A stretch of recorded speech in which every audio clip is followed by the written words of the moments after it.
欢迎观看老爸的时光。今天分享一款油炸的中国美食麻团儿。那制作麻团啊特别的简单，主要的材料啊就是江米粉，但是对于经验呀还是有比较高的要求的。那这期视频我尽力把所有的要点都分享给大家。那首先看一下这款麻团的配料，很简单，江米粉200克，适量的白芝麻1碗，140克左右的水，适量的豆沙馅和60克的白砂糖。先取过来一个小锅，做麻团需要用热水来和江米粉。这里先把140克左右的水加入到锅中，然后再把糖加入进去。那把这个糖水啊给它熬开。熬制好的这个糖水啊是非常热的，大家一定要小心。但是我们也要趁热加入到江米面当中，然后慢慢的加入进去，边加入边用筷子搅拌。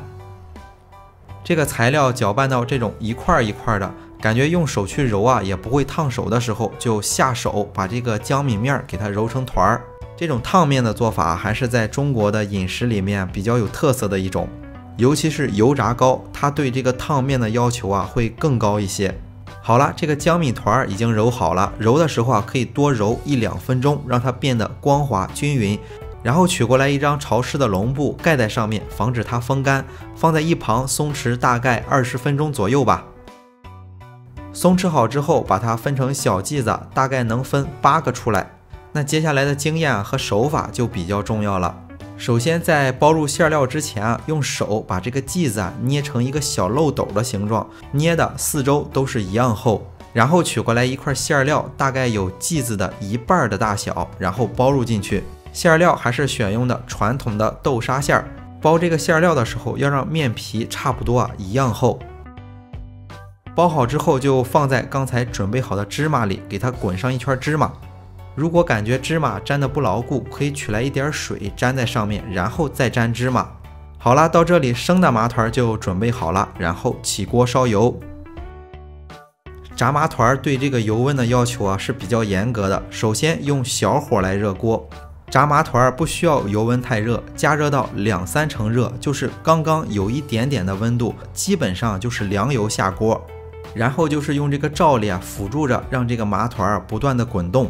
这个油温上来之后，这个麻团就会慢慢的膨胀，慢慢的飘起来。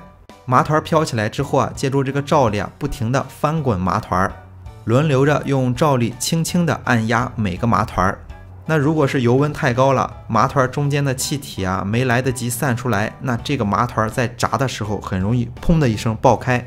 好了，接下来还要继续的小火炸，直至把它炸成金黄色。我们经常吃的油炸类的这个小吃材料特别的简单，可能只需要1-2种材料，但是100个人去做，可能会做出100种味道来。这种传统的中国美食还是对经验要求比较高的。那大家在家里尝试这种油炸类的，一定要注意安全。那最终这个麻团炸至均匀的开裂，然后泛黄就炸好了。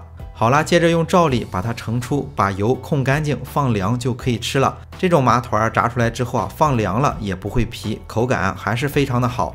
最近老爸也是在家里研究了几种20-30年前的老糕点，味道非常的好，当然也会分享给大家。那好了，今天的这款美食也就分享到这里了。大家如果喜欢老爸做的美食，一定要帮忙关注点个赞，谢谢大家。为了方便大家去记视频中所需要的材料和时间点也备注在了视频下方的备注栏。